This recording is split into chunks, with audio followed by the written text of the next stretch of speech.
Welcome to Andy Staples on 3. Very, very special show for you today. It's a Dear Andy show. We've got your questions, and you have some great ones, including one involving mascot fights, which I cannot wait to answer. But we have another special treat for you. My former tag team partner, Ari Wasserman, joins me because we had to talk about the column that he put up on The Athletic on Wednesday, where he said, maybe stars don't matter. I mean, when you change your entire life ethos, that requires an explanation. So it is a really good discussion because I do think college football has changed considerably over the last few years. And Ari breaks it down really well in that column. And so he and I are going to talk about everything that's changed, what it means now, who can win the national title now, who can win the national title next season. That list, I think, could be pretty long. And Ari does a really good job explaining why he's kind of changed his mind on this. And for Mr. Stars Matter, it's a pretty big and bold move. But before we get to that, we got to talk some changes on coaching staffs. The miniature version, North Carolina fires Gene Chizik, defensive coordinator, and defensive line coach Tim Cross. We figured that Mac Brown was going to part ways with Chizik. There were some questions going into the bowl game where it was kind of hinted at that this was coming. Chizik came back from working in TV for a while, just like Mac Brown did. But Chizik, other than the very beginning of this season, it just never seemed to quite work out. That was the smaller version of the staff changes. The bigger one was at LSU, where Brian Kelly cleaned house, pardon the pun. Matt House, the defensive coordinator, was fired at a cost of $6 million in buyout money. And then also, corners coach Robert Steeples, safeties coach Kerry Cooks, D-line coach Jimmy Lindsey also fired.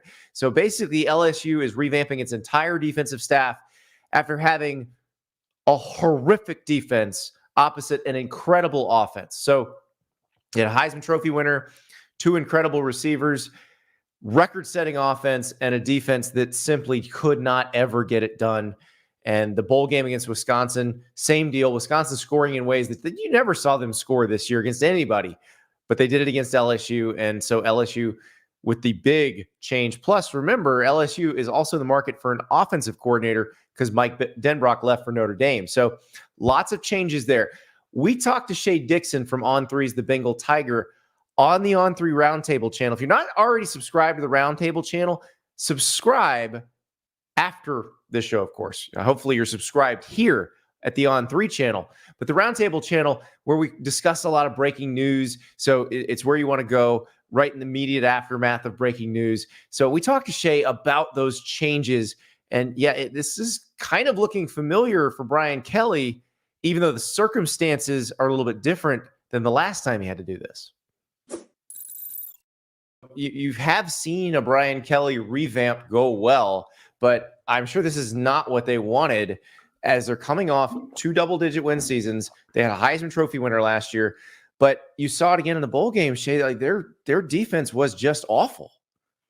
I think that was the final straw. I mean, there was buzz around here that, yes, there were going to be staff changes, but that maybe it was because the reality is the personnel isn't up to LSU standards. And they've got back-to-back top 5 recruiting classes right now and on 3. And that's exactly what you want, when you're the head coach at LSU.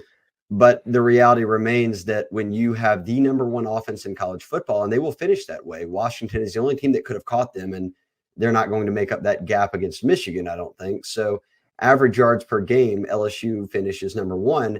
The defense finishes 108. And if you're wondering how many teams are out there, there are 133. And the difference between 108 and 133 is not that many yards. So in reality, Andy, you're looking at a team that had the best offense in college football and the worst defense. And it cost them games. You look at Ole Miss, and if they don't lose that Ole Miss game, let's just circle one of their losses. Mm-hmm. You should not ever score 49 points and put up 600 yards in a game and lose. You don't lose that game, and they're 10-2. They're in the New Year's Six Bowl. You're 10-2 next year as an SEC team. You're probably in the playoffs. And I think that what we're seeing here, and you can speak to this more than me. We've been around a long time, but you've covered all of college football. I've been stuck in the LSU wormhole down here. But I take it to mean that Brian Kelly's not messing around. This is it for him. I've won a championship at the FCS level. I was great at Central Michigan, Cincinnati, Notre Dame. I went to the SEC, which I knew would be expanding and bringing in more teams because I wanted to prove I could win a championship and do it at the highest level. And for him to everyone he fired, Andy, was handpicked. These were all of his hires 2 years ago. He inherited nobody. To then 2 years later say, I'm firing every single one of you on the same morning just speaks to me that, hey, this is a guy who is very serious about whatever stands in the way between me and winning, or this program and winning, is going to have to just become out of the picture. And the craziest part right now is that he fired every defensive coach.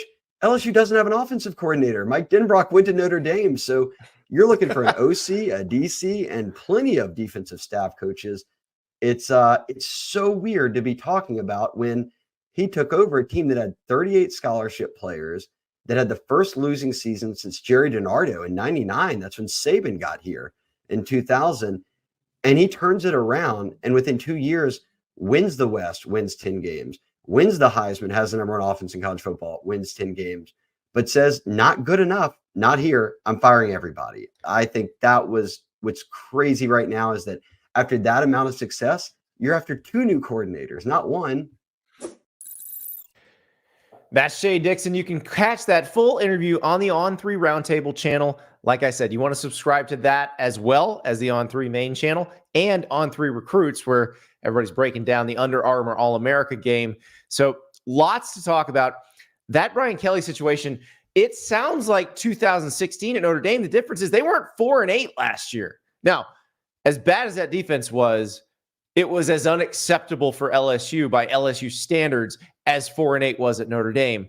But it is a complete revamp that will happen with the LSU staff. And remember, there's a lot of really good players there.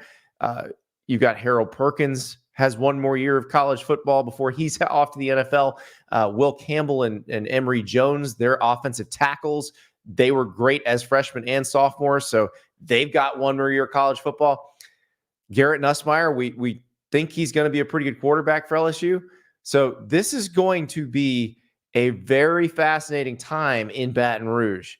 But speaking of fascinating, one of the more fascinating human beings in the world, Ari Wasserman, will join us next. But first, we got to talk about Prize Picks, because Prize Picks, which is America's most fun daily fantasy platform and the easiest and the best, they've already got squares out for the national title game. Usually you wait till a little bit closer to the game, but they're getting you ready to go.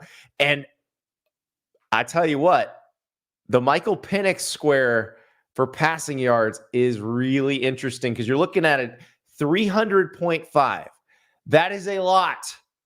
It is also 31.5 yards below his season average, but that is out of respect for the Michigan defense, which has been incredible all season. J.J. McCarthy, 100 yards fewer in his square. So you can say, I think this is going to be a shootout. Go more for Penix, more for McCarthy. You could go less on Penix, more on McCarthy if you think that McCarthy has a bigger game against that Washington D than he did against Alabama's defense. I'm curious about which McCarthy we see. Is it the McCarthy we saw in the fourth quarter of the Alabama game? Because that guy is going to throw for a lot of yards. But if it takes a little while to get him going, then maybe it's a less than game. Rome Odunze, the Washington receiver, 97.5 yards. Jalen McMillan, 67.5.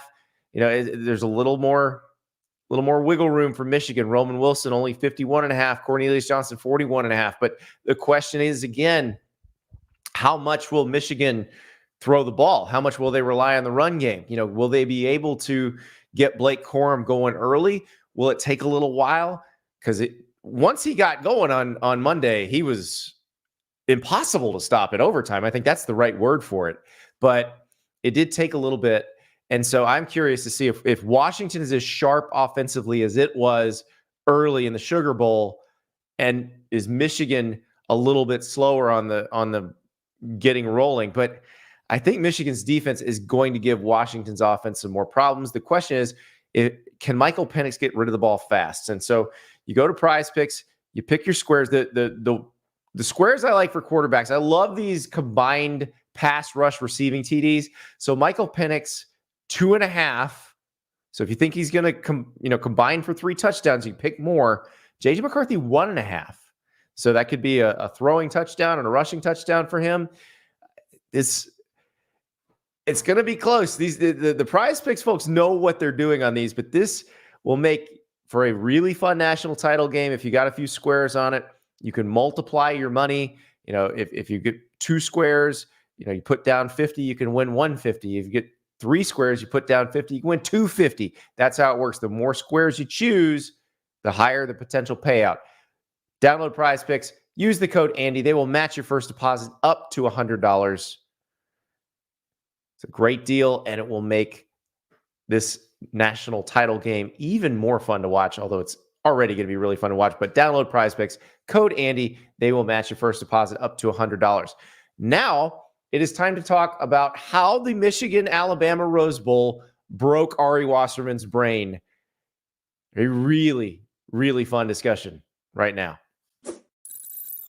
We welcome a guy who I thought about as I was watching the end of the Texas-Washington game. We actually said it on the show. So on Monday night's show, I said we need to call and do a welfare check on my pal Ari Wasserman because a Michigan-Washington national title game might mean that stars don't matter. And so here's Ari. How are you doing, Ari? The shame tour continues, but I'm happy to be here. I did not think that what we got in the national championship game was physically, and I use that word intentionally, possible. Like it blows my mind that we're in a position right now where teams that have 2 or 3 5-star prospects on their entire roster are losing to teams like Alabama, beating teams that have 18 5-star prospects and a bunch more top 100 players, and the average player ranking for the Alabama roster is a top 100 player. I mean, when you think about that, 85 guys are on average rated as top 100 players on that team, and they lost.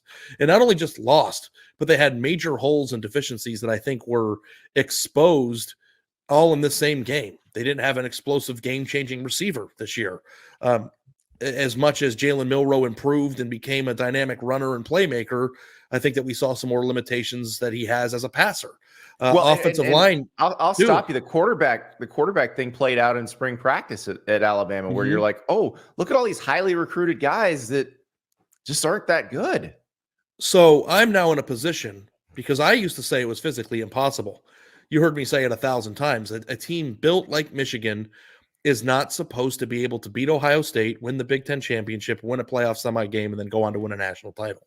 Now, they haven't won the national championship yet, but being in this position already has disproven my notion that it's the teams that stack players out of the high school ranks at an insane rate that cannot be beaten because they have proven to do so. And Michigan has done this by what I think we'll talk about extensively here, stacking experience, being incredible evaluators, getting the right fits in the portal. And we talked on the phone yesterday about this, but on the final play of the game, when there were 3 yards to tie the game and extend it to a second overtime, a 5-star offensive tackle that was a hit, J.C. Latham, was pushed over by a 3-star transfer who started his career at Coastal Carolina. And in that moment, in those high leverage moments, Andy, that's not the way those battles are supposed to go. And lastly, the thing I want to say is depth is such an important piece of this. When you talk about stars matter, everybody has always been like, well, look at this 3-star. He's very good. Stars don't matter. But it's always been about the teams that are most able to replace the players that are injured or not playing well or are misses with other first-round picks. And Alabama had multiple deficiencies, both on the roster this year and in this game, that were not able to be replaced so easily. We're talking about a team, Andy, that benched its starting quarterback at halftime of a national championship game, or a playoff semifinal, and they ended up winning a national championship. It was the national championship game. And we're talking about a team that played an entire game with a center who couldn't snap the ball properly, and there was nobody to replace him. So this is a very complex issue, and I think that what I'm, to stop the word vomit here a minute, the thing that I have to understand and move forward is that there is more nuance and it's not so simplistic anymore. Well, it's changed. It has changed. So I don't think the people who used to disagree with you, this doesn't make them right when they were disagreeing with you about the Stars Matter thing. You were correct for an entire era of college football, probably the majority of the CFP era and most of the BCS era. You were correct. The teams that stacked the most top 100 talent had a prohibitive advantage, and you'd see it. Like, I'll give you an example. When Alabama played Notre Dame in the national title game, it wasn't even close. There was Notre Dame had no chance. And that's the sort of advantage that an Alabama used to have that they maybe don't now. And, we'll go back to that final play.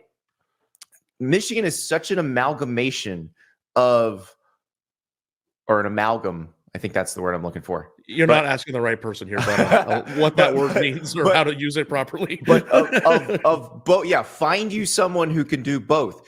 So Derek Moore, the edge guy who pinched down, who actually makes the tackle on Jalen Milroe, in the On3 industry rankings, he was the 37th best player in the country in his class. So he's a very high 4-star. And then Kenneth Grant, top 200 guy, but probably the freakiest athlete on Michigan's team, potentially the highest NFL draft choice on Michigan's team. That's an evaluation win. Josiah Stewart, evaluation win, also a deft use of the transfer portal. I had reached out to some folks who were on Coastal Carolina staff when Josiah Stewart was recruited. Same high school as Isaiah Likely, who is the tight end for the Baltimore Ravens now, who played really well at Coastal Carolina, but also the same high school as Mikey Sainristil. And if Michigan doesn't have Mikey Sainristil, Josiah Stewart probably isn't coming to play with his former teammate. Well, the other thing too that you have to acknowledge about Michigan is that they've got a very high hit rate when it comes to being able to find these guys and get the most out of them. Like, I think Mason Graham, I'll tell you the truth.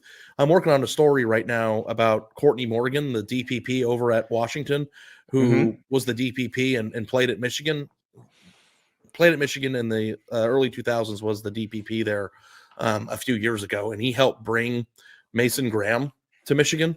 And he told me the whole story of his recruitment. And I'm kind of like writing about how a general manager of a football program has to try to go out and beat a team that he helped assemble for a year. And like Mason Graham was a 3-star prospect out of Southern California that had no P5 offers, was committed to Boise State. And they evaluated him for things that aren't really on the NFL combine list. Like, it's not so much how much you can bench, but how much does that translate to game strength? And they've done a very good job of finding these guys that were lower rated prospects to come in and play much bigger than those have. And I always used to roll my eyes at this, Andy, because listen, we both always used to joke, Kirby Smart and Nick Saban also are very good at developing players and finding diamonds in the rough. Evaluating. Yes. So, but when you have the transfer portal coming in and you're plugging holes, and then you have people like Mason Graham who are playing like first-round draft picks despite being overlooked, it doesn't show up in the 2-4 or the what's on it? 3. Yeah. Sorry, I caught myself there. It's all right. It's all right. Everybody, half the people here used to work there, so it's okay. Yes, but the thing that I think is interesting more than anything is that it is a combination, I think, of all of it, Andy. It's not just one thing. It is the portal. It is evaluation. It is development, but it also is experience. They have, like I wrote on Wednesday, Michigan's 2 deep had 3,000 more snaps of experience than Alabama's 2 deep coming into the game. And I don't know if that is a result of older players or more playing time for younger players earlier in their careers that stayed longer, or just attrition at Alabama where people leave constantly for the NFL or other programs.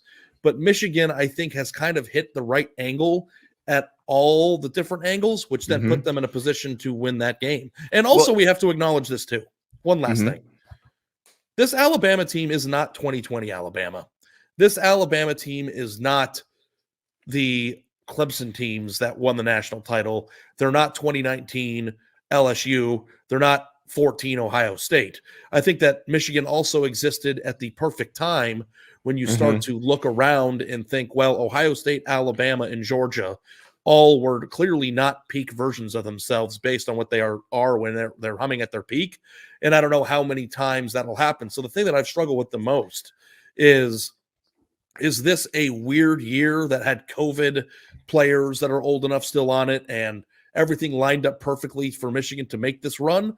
Or is this the first instance of what's going to be a growing trend? And I don't know the answer to that question. I think it's going to be a trend of more teams capable of winning the national title, but the 12-team playoff changes the math on that as well, because that tilts it a little bit back toward the super teams, one would think, because they should theoretically be a little bit deeper. But I don't know. It seems depth is the problem. Like Alabama did not have a center who they could put in to snap the ball effectively. And not just in one game all year. Right. Exactly. And he got over his yips and played perfectly against Georgia. And that was a big reason why they won. And then it came back against Michigan. And they couldn't do anything about it. And that's a super team. So that's the problem. And it's sort of like, this is what NFL teams do. Like NFL teams attack the weakest player on the field at all times and just keep going after them. And if you don't have anything better to replace them, you're sunk. And that's what Alabama faced up against the limitation that they didn't used to have. Well, going back to Mason Graham, I thought one thing I noticed, I was looking him up. It's very interesting. So he's from Servite High in Anaheim, California. So Servite is where Jed Fish went to help Arizona become competitive. That's where Noah Fafita and T-Mac came from. And so Mason Graham comes from a winning program. That's another piece of the competitive characteristics that they're looking for. And like Jed Fish told us when he was recruiting that 2022 class, he told his assistants, don't offer anybody who's on a losing high school team. Like, you got to get guys from winning programs who we're not in a position to teach people how to win. Like, we need people who've already experienced winning, and then that'll help us teach the other guys how to win. Yeah, I told our coaches, no high school kids with losing records. We needed to bring winners into the locker room. I think we signed 3 kids from Mater Dei, 4 kids from Servite, 1 from Bosco, 1 from St. Thomas Aquinas. Obviously, we brought Jaden in as a transfer, Jaden DeLora, who was the quarterback at St. Louis. That was the only quarterback ever at St. Louis to go undefeated 2 years in a row. And we took him from Washington State, where he was the Pac-12 Freshman of the Year. So the idea was, okay, how can we surround these kids? We took 3 kids from Hamilton High School after they won the state championship in Arizona. And that was our goal, because you needed to bring in players that knew what it felt like to win games. So when you were in the locker room, they could hold the other players accountable for how you work to win.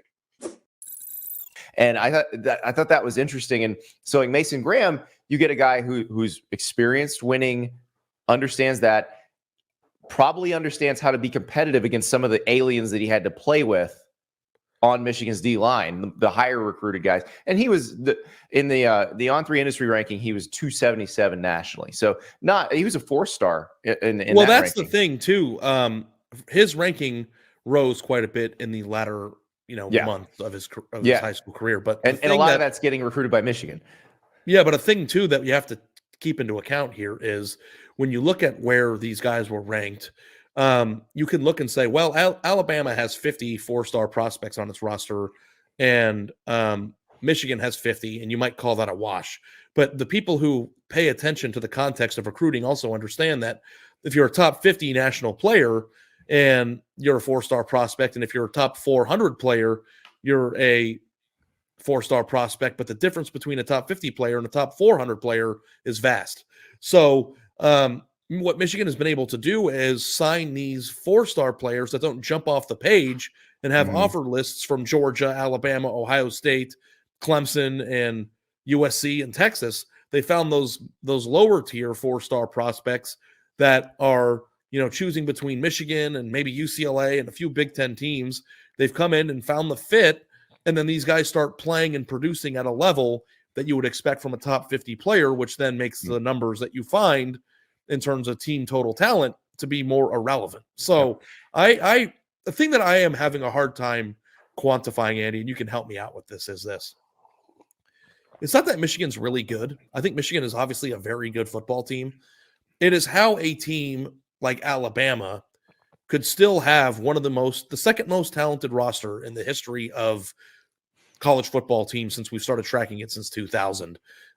Only slightly less talented than last year's team, have such gaping holes on their roster that can't be plugged. I mean, Isaiah Bond played pretty well down the stretch of the season, but they didn't have a dynamic wide receiver room, and that was something we were knocking them for before the year.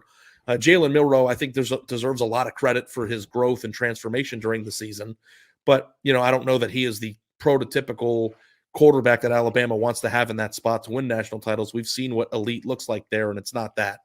Their running back, Jace McClellan, I think, is a nice player, but this isn't Derrick Henry and TJ Yeldon and Alvin Kamara, like you mentioned before the show. They were all there in the same time. And like we're also missing the best wide receiver class ever signed, which I think had 2017. Was it Waddle, Ruggs, and Devontae Smith were all in the same class and all played together. And it's like, that is what super teams are supposed to look like. When you have rosters that are this deep and talented, it's supposed to amount into that. So it's weird for me to quantify, why is Alabama on paper so freaking good, but on the field not really that spectacular at really any position? Because they don't get everybody they want anymore. Georgia gets some of the guys they want. Ohio State gets some of the guys they want. But now also Tennessee gets the occasional guy that Alabama wants. Texas is getting a lot of the guys that Alabama would want. And I think statistically, they're still more talented than their previous teams. That's the thing. The 2020 team that was so exactly good. What they want. That's the thing. So that might be the difference. Yeah. Yeah. It's like, okay, so let's move on to the next most talented guy. But you really do have to fit it into what you need positionally. And I think Nick Saban's always done a great job of that. So this is not to say that Nick Saban suddenly doesn't know what he's doing. This is to say that it's harder now, that you have to hit, not just out of high school, you have to hit in the portal. And that's something that Michigan's done really well. It's something that Washington has done really well. But Michigan especially, I think they have done the best at spot portal recruiting. You've seen Lane and Mike Norvell. You've seen them kind of reshape rosters.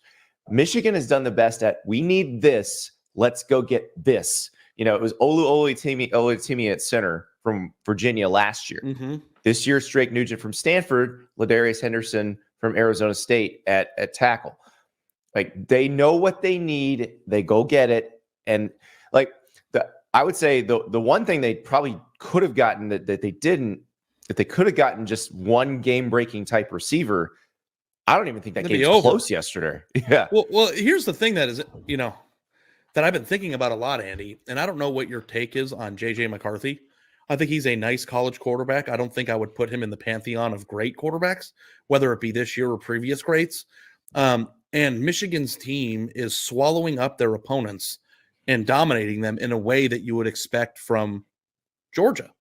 And they're doing it to teams built like Georgia.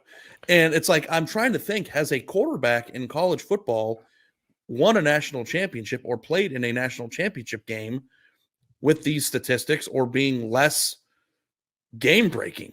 Like, that to me is so fascinating. Here's the thing. Like, if you ask an NFL talent evaluator, they will tell you that JJ McCarthy is more talented than Stetson Bennett. Like, they will tell you he's significantly more talented. But he doesn't make more plays than Stetson Bennett. I don't know that they've needed him to. That's crazy to me, because you would think that when you that is think about what you just said. Because he did. Remember, he did on when they needed it on that drive. They're done. It's 4th and 2 on their own 33. So he makes the throw to Corum. That's an easy throw. The one that I could have made? Yeah. But that run that he makes for another first down, there are not a lot of quarterbacks in the country that can outrun Alabama's defense like that. I'm not saying that he doesn't make any plays. In fact, he made the best catch of the game, and it was 10 yards behind the line of scrimmage. Yeah. He's clearly talented. He was a 5-star talent. But I'm saying, when you think about the production that would be necessary from the quarterback position in order to win a game like that, Michigan has become so good at all the areas on the field, even with deficiencies at receiver and quarterback from a game-breaking ability, that they swallowed up an Alabama team that on paper looked like they could beat an NFL team. I don't mean that really, but they were built in a way that was unbeaten. Eventually they're gonna have that many guys in the NFL, but so is this Michigan team. Yes. Now we're going to get that clash of styles, though, or clash of quarterbacks in the national title game, because Michael Penix is clearly a superior A+ college quarterback.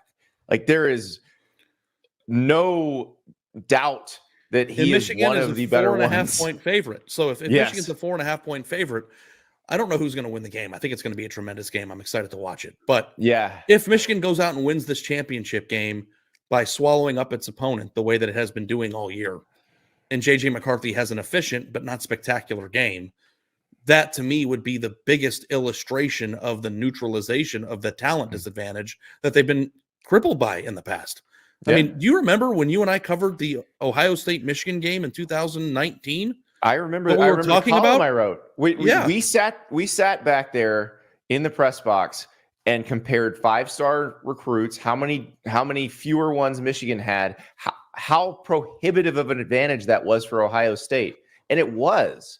And it was, Michigan had to change something, and they did. That the 2020 happened, and I know here's where people they brought in Connor Stallions. No, they brought in an entirely young staff that was better at evaluating and better at developing talent.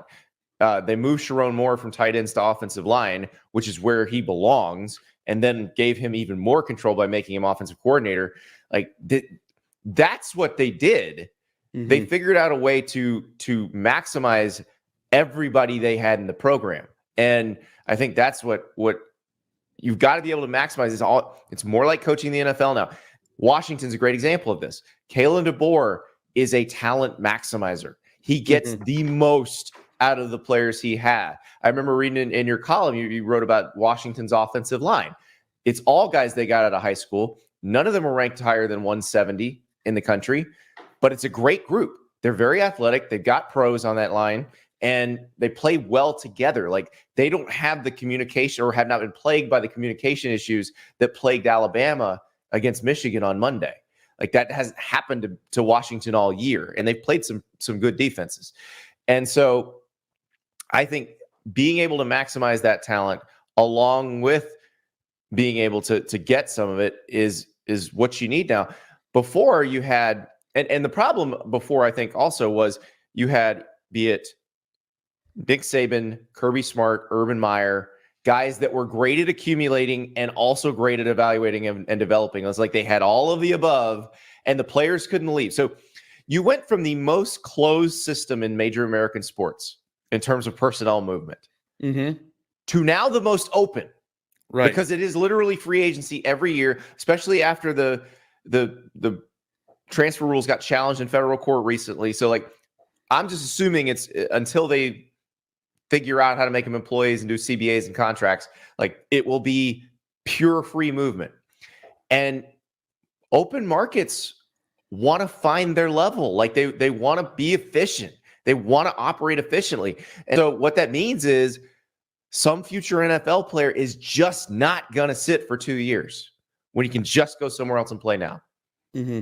And that used to be the person that would come into the Alabama game when the person in front of him blew his knee out and then played like a star that no one had ever heard of unless they followed recruiting rankings, and thus help the team move forward and absorb that loss better than, say a team like, Michigan in the past would have had they lost J.J. McCarthy or Blake Corum or something like that. But the thing I thought you said that was super interesting too, and I've actually given some thought to this, and if you read or are aware of the Ohio State Michigan game this year, I wrote a pretty sternly worded comment about Ryan Day not bringing anything new to the table in terms of offensive imagination for a game that big.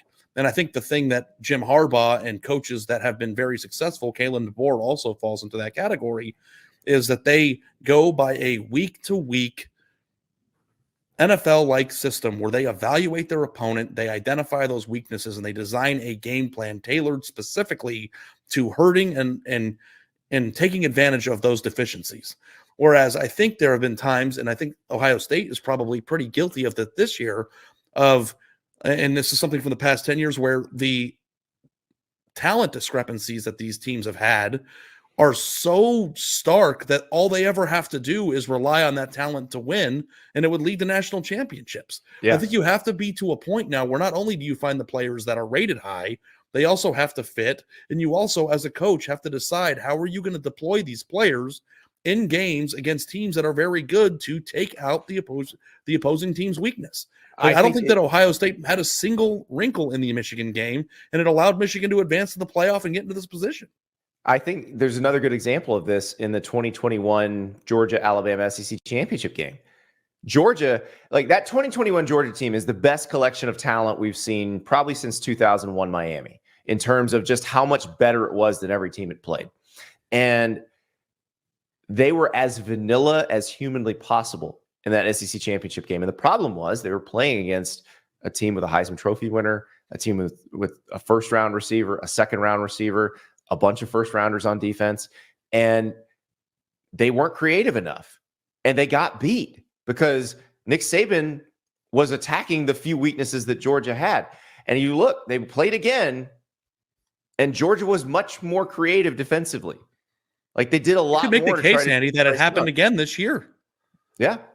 There's no absolute reason why a team like Georgia couldn't have taken more advantage. Like exposed. Georgia had depth problems. Like Georgia, remember Brock Bowers was kind of playing on one leg. Ladd McConkey was hurt.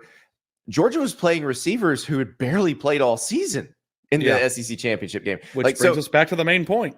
Right. Okay, so let me ask you this before we wrap up.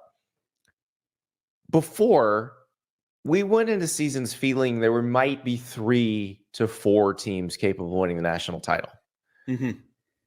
Do you think in the future we're going to say it's 8, 9, 10? Yes, I am. I think God, that means the playoffs going to be unreal. Well, the thing that is interesting about the discussion that we're having this year. Now, I think that we're going to still return to teams like 2020 Alabama and 2021 Georgia. That'll happen. Yes, it'll happen every once in a while. Yeah. And just mow through everybody no matter what. I don't know that any team this year would have won the national title in 2019. I just think that's the way that the seasons work out sometimes. But I don't think that you can quantify based solely on looking at a chart who has a chance to win it and who doesn't anymore. I think the number one thing that I've grown from in this season is the oversimplistic nature in which I've applied numbers to the results on the games, because for 20 years, that's all that happened. But now we've gotten to the point where there needs to be more nuance, more discussion, more talk about things like fit, development, coaching style. Are you aggressive on fourth down? Do you dial up the right plays? I mean, if you look at the 2 teams that are playing for the national championship this year, we got one coach in here that's going for it on 4th and 1 from his own 29 in a rivalry game. And not only converting, but having the perfect play design that I've never even seen before and picking up 30 yards on it. Like that is what you need. It's no longer we're going to have 25 players in our class and 13 of them are going to be top 100 players and we're just going to out-talent everybody. You got to look at deficient position groups. You have to look at dynamic and deep position groups, scheduling, all these things that we have to take into account. Maybe I'm just calling myself an idiot for being too simplistic in the past, but I didn't think if you would have told me Washington's going to play in the national championship game this year, I would have bet my house that they wouldn't. I would have been wrong. That's why I picked Oregon over Washington twice, and it's also why I picked Washington over Texas, because I just flipped on it. I was like, after watching that second Washington-Oregon game, that's where it did it for me. It was like, okay, this is just a better team than I'm giving it credit for. Like this offensive line is better than I am giving it credit for. This defensive line is better than I am giving it credit for. And these receivers are otherworldly. And you realize, okay, it doesn't have to be a blue chip ratio team necessarily. They don't have to have 85%, 90% 4 and 5 star players. So yeah, I think the world has changed. I don't think you were wrong before. I don't either. I think things have changed. Facts bore it out. I just think, it is NIL. It is the way the transfer rules, assuming they even exist anymore, like it has changed the sport. And all of you who said it was going to change it for the worse, you should have listened to the economists, because they told you the whole time that this will spread out the talent. And guess what? It spread out the talent. And I think people listen to these podcasts, Andy, and I appreciate anybody who ever gives any credence into anything I have to say. It's truly, really humbling. But as a analyst of a sport, or as a writer or a columnist of a sport, the thing that I can't stand the most is when people form opinions and then are unable to let go of those opinions with the presentation of new facts. And I would be a complete and utter embarrassment, I think, if I looked at what happened on this season and didn't change the way I viewed it to some extent. Now, I still think that super teams will be able to be better year in and year out, regardless of turnover. I think they'll be more flexible when it comes to, you have to recruit a certain type of class to be a national championship contender every year, no matter what. I'm very interested to see like how Michigan bounces back next year when they lose all the talent that they have. I know Alabama and Ohio State are going to be pretty good next year. I know Georgia's going to be really good. Let me ask you this. Let's get some people excited. Let's list the teams we think can win the 2024 national title. Okay, let's do it. Okay, so we think Alabama, Ohio State, Georgia, those will all be playoff caliber teams, right? Feel pretty good about all three of those. I think that you automatically have to put in any team that recruits at a high enough level now. Like that is an automatic baseline. So I would put Texas just signed the number 3 class in the country. They're losing a few guys. Xavier Worthy is going to the NFL, but if Quinn Ewers comes back and Arch Manning develops, they're bringing in 4 or 5-star prospects and a boatload of top 100 players. That is a no-brainer. Yeah. All right. So that's 4. We got 4 so far. I'll throw one in there. Mm-hmm. Team that won 10 games this year and I think will be more talented next year, brings back a ton from the offense and based on what we've seen in the transfer portal should have a better defense. Ole Miss. Yes, and I think that Ole Miss is a type of team that 5 months ago or a year ago I would have laughed at because I still would have looked and said, well, hey, Ole Miss is somewhere in the mid-20s in team total talent. So why that doesn't compute to me. But now when you bring in the players that are coming back, the production that they had this year from a 10-win team and then who they brought in, I mean, Walter Nolan's coming in, like they're bringing in guys like that is, and Andy, I think that is the perfect example of why the list goes from 4 to 9. It's the Ole Misses that we would have, or I would have dismissed in the past that now have to be taken seriously. And I will put Michigan on this list again, even though they are losing all that. And honestly, I don't care if they lose Jim Harbaugh if they promote Sharon Moore. I feel like they're the same program if Sharon Moore's the head coach. So I would put them in here. Would I put Penn State in there? Talent-wise, I think I would. Sure. I don't know what they have done at receiver. I think here's another hot take. I just want to give you, I just miss you, buddy. I'm going to sprinkle on you. I think that in college football these days, maybe not so much in 2005 or 2010 and 2015, where you would just automatically assume that defensive tackle or quarterback are 2 positions that you absolutely have to have on a dominant national championship team. And I think Michigan could even disprove this hot take in less than a week.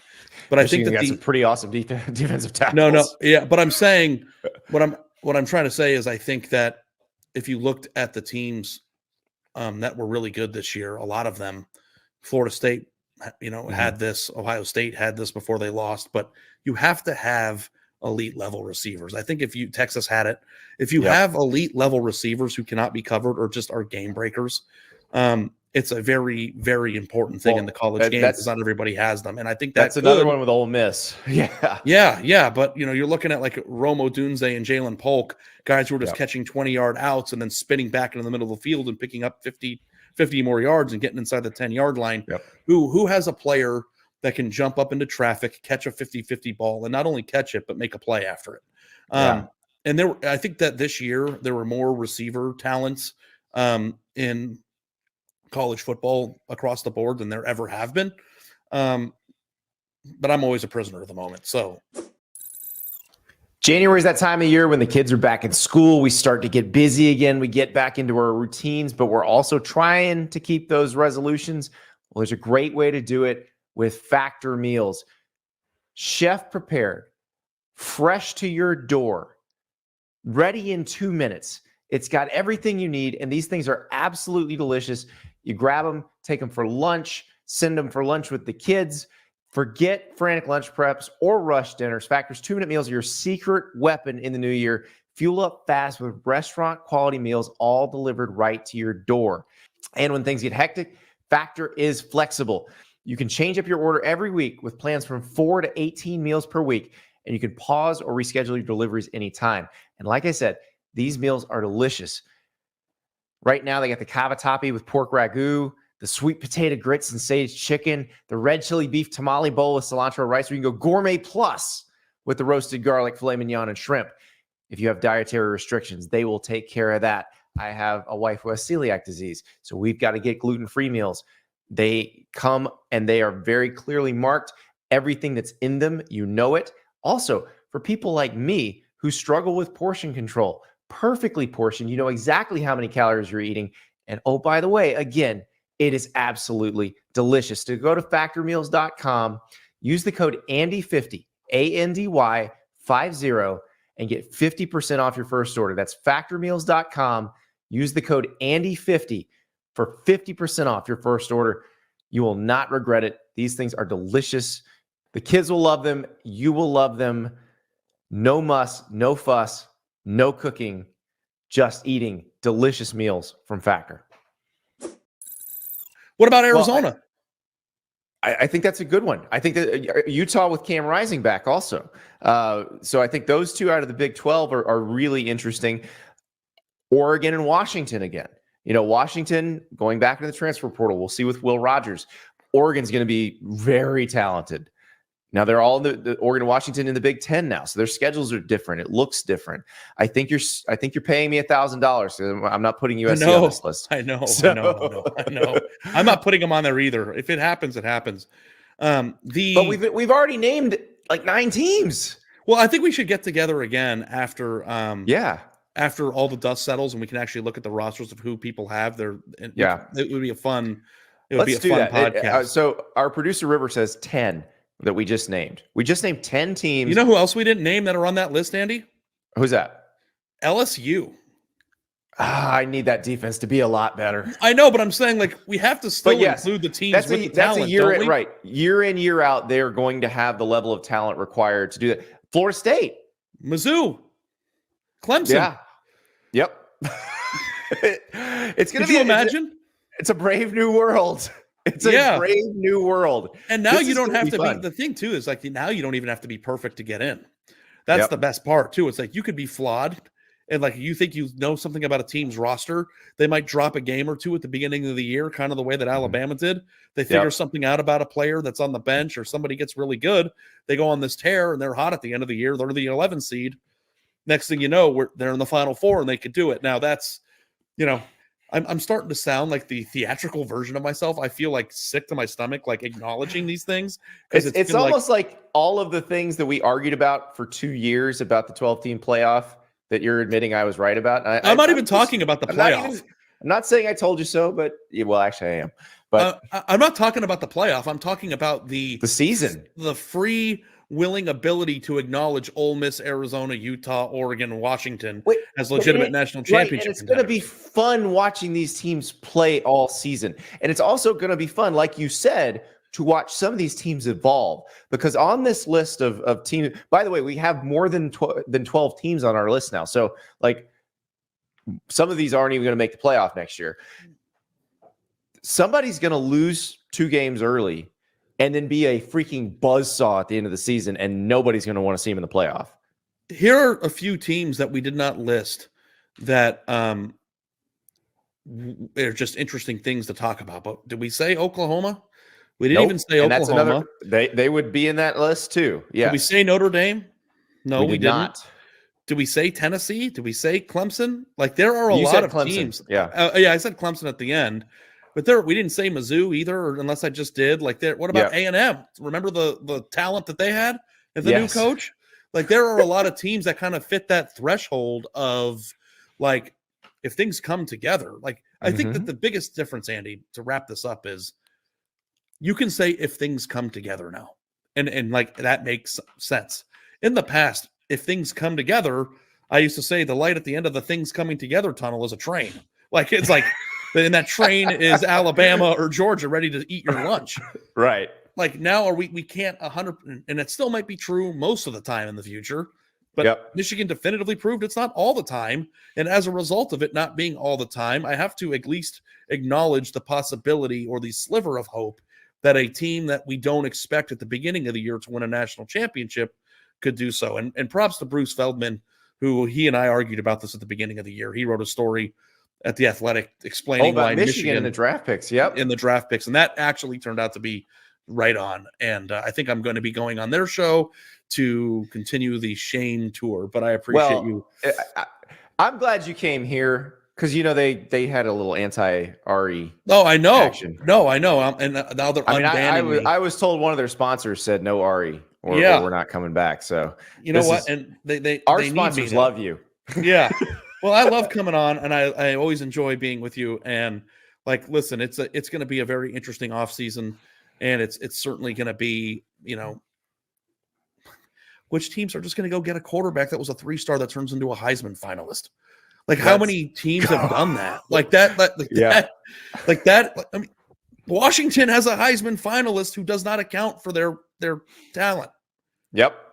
And who should have won it? Did you vote and Tennessee people? Tennessee people can be okay with Jeremy Pruitt and Tyson Helton dropping Michael Penix Jr. because now they've got Nico. But for the longest time, they're like, wait a second, we could have had him.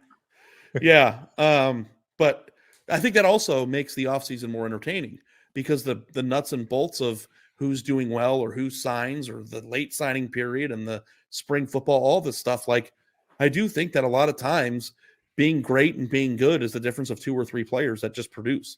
I think Florida State is the perfect example of that. So there's a lot to break down in the offseason. And I think that the number one thing that's better about college football, and I was talking to Dan Wetzel about this on the phone the other day, is that we are inching towards an NFL-like calendar where this becomes a year-round sport.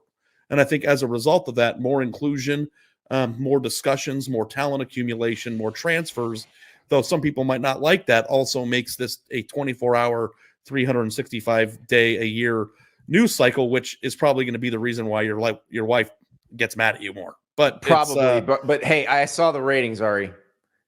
The transfers ain't scaring anybody off. No. The question is, if you hate transfers and you hate NIL and you hate all the chaos that goes on behind the scenes that isn't public, is the uncomfortability of the darkness of that world worth what you're getting, which is a season like this? I think so. I also think that world is entertaining. That part of it's entertaining too. That's what we've seen the pro leagues turn that into its own sport. It is in the darkness. And we will bring it into the light as much as we can. Yes, we're trying. But if it ever gets to a point where these CBAs happen and they become employees and stuff, and their contracts become public information, the negotiations become public information, and there starts to be some sort of discussion point about who took what and to go where, and you have a banana land. It's going to be banana land, and I think it's a good time to have a podcast for sure. Get it on the ground floor. You know what I mean? Exactly. Ari Wasserman. You can hear him on the Until Saturday podcast at The Athletic. You can read him at The Athletic. He's the best. We'll talk to you later, Ari. Good seeing you, Andy. We'll see you in Houston. So Anthony asked this question of Ari, and I will answer for Ari because actually it's a Shea Dixon question. And if you watch that roundtable video with me and Shea talking to LSU, we answer this one too. Anthony asks, as a Miami fan, should I be worried that Brian Kelly might come in and steal Lance Guidry to be his defensive coordinator at LSU? If that happens, who would be his replacement at Miami? Let's not get too worried about that yet. But yes, Lance Guidry from Louisiana, from McNeese. I believe he played at McNeese and would be a candidate. Another couple of names that we talked about, Blake Baker, the DC at Missouri, who did a fantastic job this year. He just got an extension, but Missouri may have to pay up even more to keep him. I think Zach Arnett would be an interesting one. Now, that's a schematic one that Brian Kelly has to decide he's comfortable with the 3-3-5. But Zach Arnett, the former Mississippi State head coach, was a great defensive coordinator. The head coaching situation he walked into was very tough. Like, I think he'll get another shot as a head coach and he'll do just fine. But this situation, that kind of made him an extended interim. But that doesn't mean he can't be a great defensive coordinator still in the SEC. So I think that would be another potential possibility. We've also got Bob Diaco hanging out on Kelly's staff. He's been Kelly's defensive coordinator on 3 separate occasions. So those are ones that I would think would be possible choices for LSU. So don't freak out quite yet. Lance Guidry might not be going yet. All right, now it is time for your questions. I guess that was your first Dear Andy question right there. That was a Dear Andy and Ari question about Lance Guidry. So we'll start with Arthur in Atlanta, who took issue with something I said Monday night after the Sugar Bowl. Andy, I heard you and Jesse discussing whether Washington should have taken a knee after recovering the onside kick. Surprisingly, you equated it to a Mario Cristobal type situation, insinuating that Washington could have run the clock out and ended the game by kneeling. And yes, in that situation, taking a knee would be the obviously correct choice, but that wasn't the situation last night at all. I know that, and we'll get to it. Washington recovered the onside kick with 1:09 left, and Texas having 2 timeouts. If they took 3 knees, they're basically guaranteeing Texas gets the ball back. Yes, there would have only been 15 to 20 seconds left when they did, but still they would get a shot. But if you run the ball 3 times and happen to get a first down, you win the game right there. So DeBoer, who you have always noticed is pretty aggressive in situations like that and generally applaud him for being such, was at least trying to give his team that chance. This wasn't even remotely a Cristobal situation where you could actually kneel the clock all the way out. I have no problem with what Washington did there. They just had really bad luck with the injury. As you and Jesse pointed out, the bigger issue is not running on 3rd down on the prior drive and forcing Texas to use another timeout. Then they definitely would have been in a kneel down situation after the onside kick recovery. Okay, let's unpack all this because I think the 1:09 left, Texas having 2 timeouts is the key here. And I agree with Arthur. If they run more on the previous possession, we're not even having this discussion. That's where it sort of fell apart for them. But they were not able to run the ball with their backs against Texas the way they were against Oregon. Against Oregon, they just salted the game away. They just ate the clock. And so I know it's Kalen DeBoer knows how to do that. We just saw him do it in the Pac-12 championship game. It was a case where I think he was looking at it like he didn't think they could do that on the ground. The Dylan Johnson injury, though, it is somewhat bad luck. But remember, he was grimacing in pain earlier in the quarter. So the problem was that the injury gave them a free timeout. They gave Texas a free timeout. There's supposed to be a 10-second runoff. But remember, the team that didn't have the injured player can decline the runoff, which is what Texas did. So Texas gets the ball with 50 seconds left instead of 15 seconds left, which would have been the case. Texas would not have been able to get down the field in 15 seconds. They would not have had should have had 3 cracks at the end zone. They didn't take them all, but they would not have had multiple cracks at the end zone at the end of the game if they had just kneeled in that situation instead of handing to Dylan Johnson. So that's the difference. It's not that he wasn't giving himself. I understand why they were doing it, but in that situation, against that particular defensive front. And by the way, the one they're about to play is similarly talented, similarly tough right up front, deep at defensive tackle. Same general situation. Give that offense as little time as possible. And without hurting yourself. And that's the other part, is you were trying to extend your season by a game by winning this game.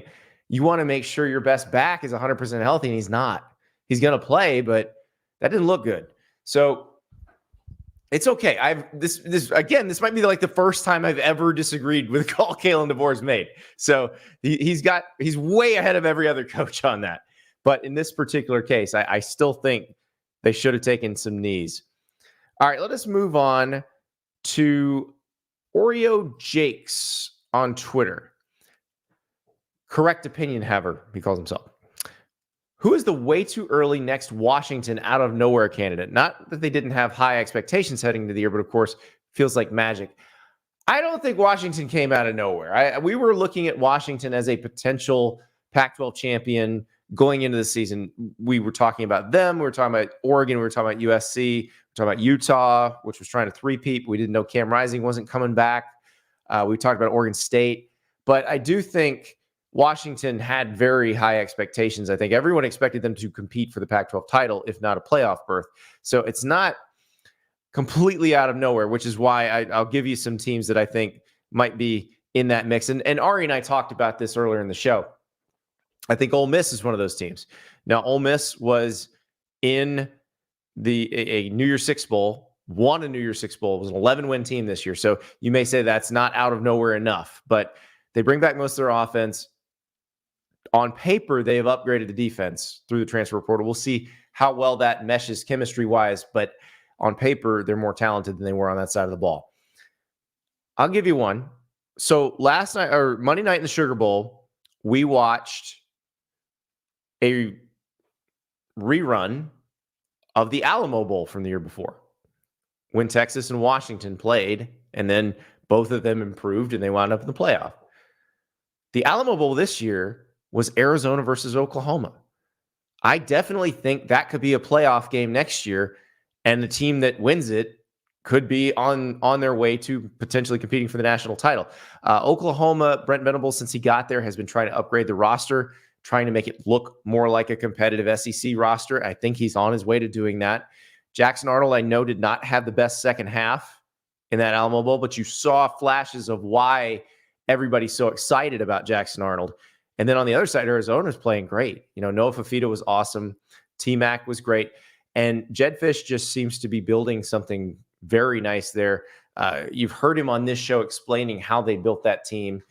And it's a mix of high school players and transfer portal guys. They've done really well spot recruiting out of the portal, but they've also done a good job of developing the guys they have recruited. And they haven't even had that much time to develop the ones they've recruited. So this is more time for them. And I just really appreciate the job they've done. And so I was watching that Alamo Bowl, which is a lot of fun.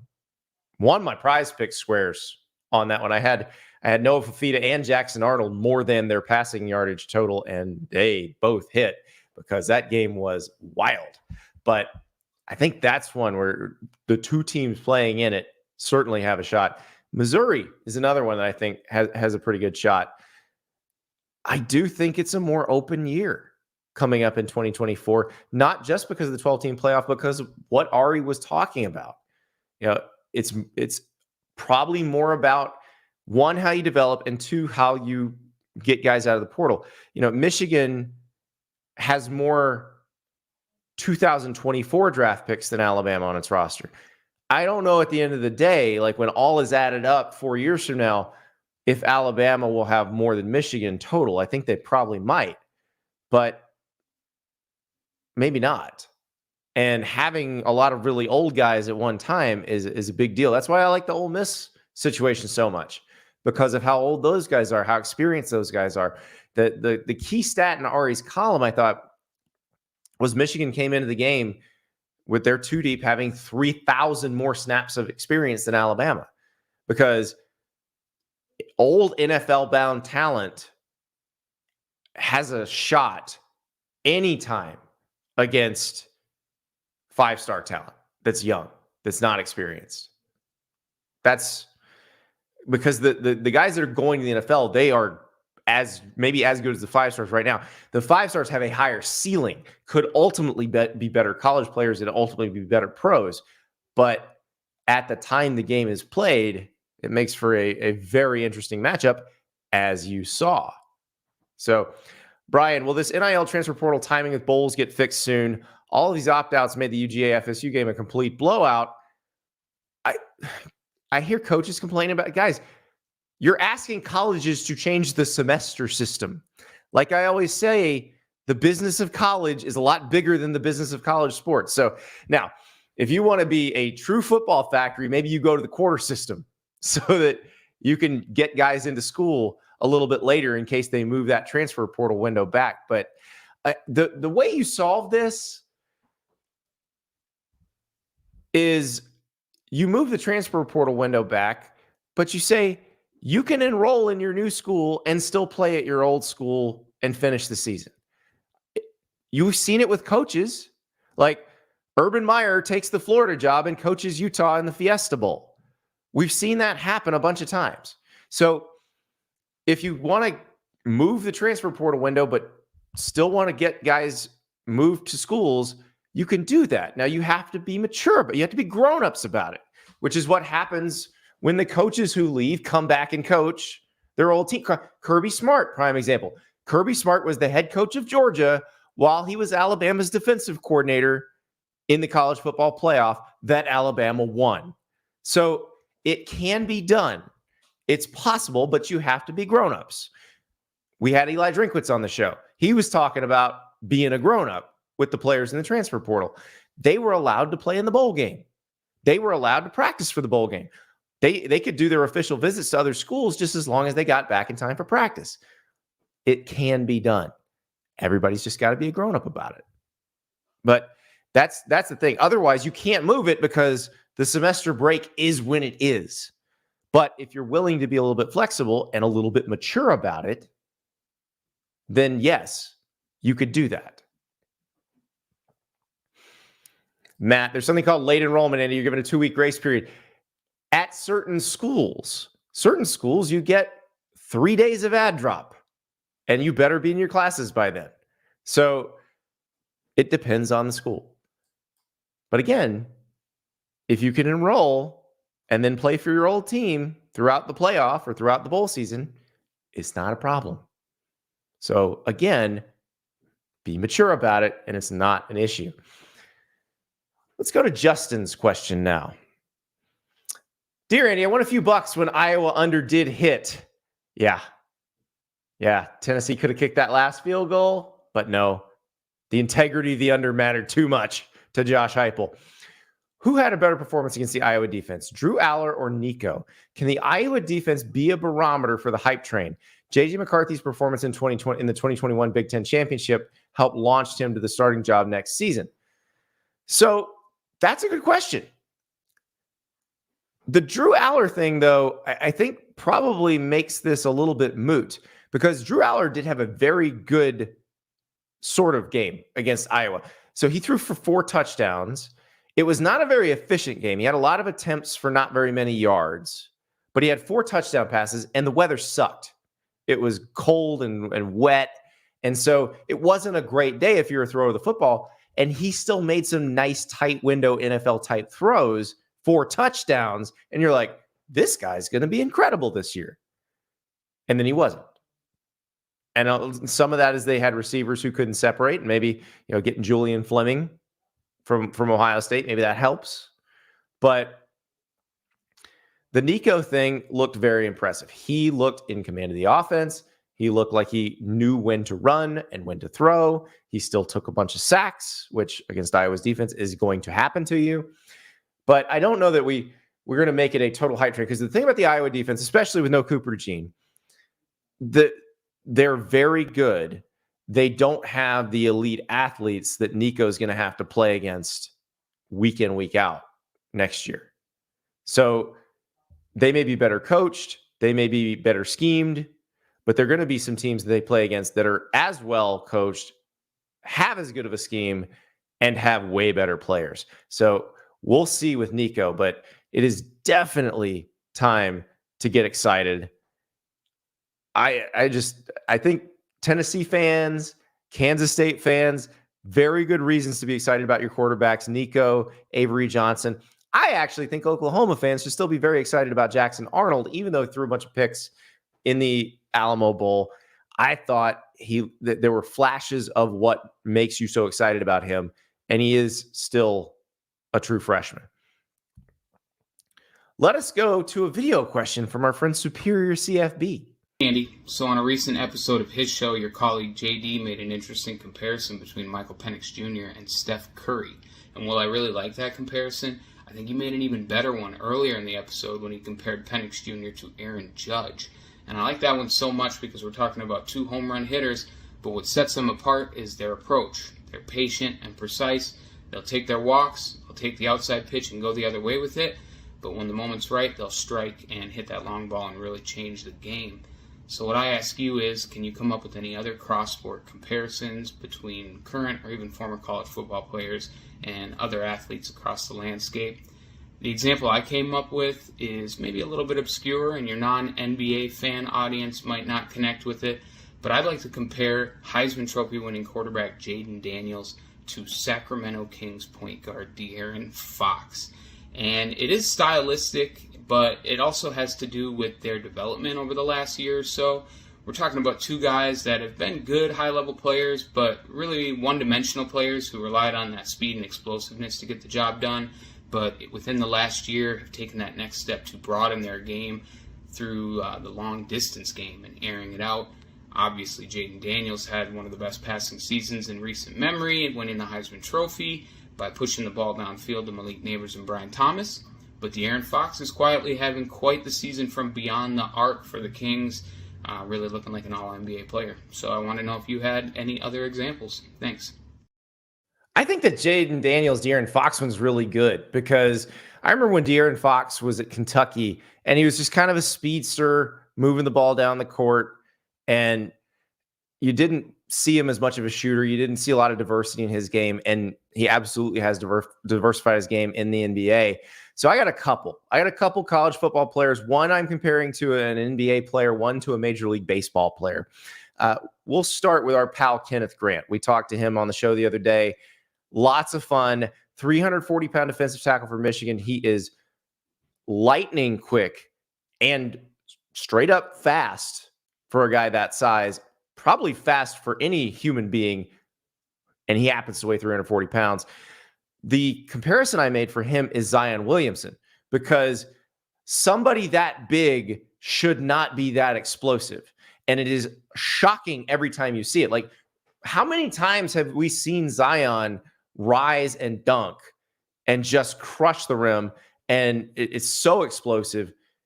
It looks surprising every time because it feels like we're watching an NFL offensive tackle do it. Well, Kenneth Grant, same thing, that inside quickness, the tight space quickness. He can beat you in a phone booth. But the thing is, you saw it with Katron Allen against Penn State. He can run down a really fast running back. And there's just how many people can do that. So the other one I had is Brock Bowers, and I compare him to Ellie De La Cruz for the Cincinnati Reds. This is a guy who, at this size, should not be able to run like this. Like, again, I keep saying this size, but Ellie De La Cruz is a 6'5" infielder. Bowers is actually a little short for a tight end. He's 6'4", but he's 240 pounds and just moves so well and is so graceful, so athletic. And De La Cruz, he can hit home runs, but if he hits one in the gap, is it maybe an inside the park home run? And that's the difference with, like, Brock Bowers can catch a long pass down the seam, but where he's really scary is if they hand him to him on an end around, and he can score that way too. So I think that's a fun comparison, because those two guys, you never know what you're gonna get when Brock Bowers gets the ball or when Ellie De La Cruz is at the plate. Let us go now to our friend Nathan. He has sent us the most video questions this season, and he always brings it. Dear Andy, in honor of the Pop-Tarts Ball, I have two mascot-related questions to ask. First one, what food item do you think would make the most enjoyable ball game mascot? That doesn't just mean food tastiness, but which one do you think would be the most fun to have as a ball game? Secondly, let's play Mike Leach's favorite game. If all of the mascots in college football were to have a fight, what mascot do you think would win? Now, for sanity's sake, let's only go with mascots that are real, so no Arizona State Sundogs. Yeah, I was hoping Sparky and the Duke Blue Devil would ultimately fight it out for the souls of all the other mascots, but that's not where we're going with that. But let's start with Nathan's first question, which, what would be the tastiest bowl game mascot? Listen, Pop-Tarts did an amazing job with the Pop-Tarts Bowl. First of all, you got a good game. You had a really fun Kansas State, NC State game. The world got to know Avery Johnson, but we were more excited about what was going to happen with that mascot, that live mascot. The dance, he's a singing, dancing Pop-Tart, and then obviously that wasn't the person that came out of the toaster, but it did look pretty tasty, what they were eating. And Cooper Beebe, the offensive lineman for Kansas State, did say that it was delicious. So what would I say would be the best product to sponsor the bowl game? I'm going to go with this product because I've seen this logo in another sport, and I know it could be pulled off. So I'm going to say Grand's Biscuits. Now, look, these are what your grandma's going to call these Womp biscuits. I know they're not homemade, but this is Pillsbury's the type of company that would sponsor one of these games. So the Pillsbury Grand's Biscuit Bowl, and the mascot is a walking biscuit. Now, if you follow minor league baseball, you know the Montgomery Biscuits. They're, I believe, a single A affiliate of the Tampa Bay Rays, if I'm not mistaken. They, on their hats and their jerseys, have a anthropomorphic biscuit mascot. He's got a pat of butter in his mouth for the tongue. It's one of the great logos in all of sports. Now, one of the great missed opportunities in all of sports is that this actually isn't the Biscuits in-stadium mascot. Their in-stadium mascot is named Monty. I don't know if he's an elephant. He might be a snuffleupagus, to be perfectly honest with you. He's orange, and it doesn't look like a biscuit at all. Like, have a freaking walking biscuit. What's wrong with you? Why would you have just some sort of thing? And it really does look like the snuffleupagus. It's just stupid. You don't think kids would hug a biscuit? Come on. So the Pillsbury Grands Biscuit Bowl would be tremendous.